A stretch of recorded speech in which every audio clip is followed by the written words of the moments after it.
Albert and Kim, great question.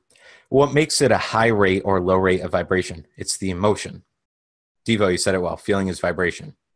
Selena also said it, the intensity of the feeling. Okay.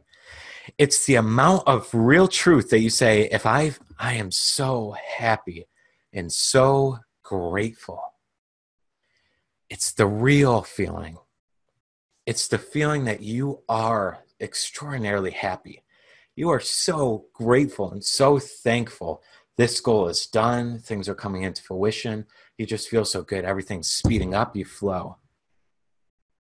That's when you can tell if you're in a very high rate of vibration.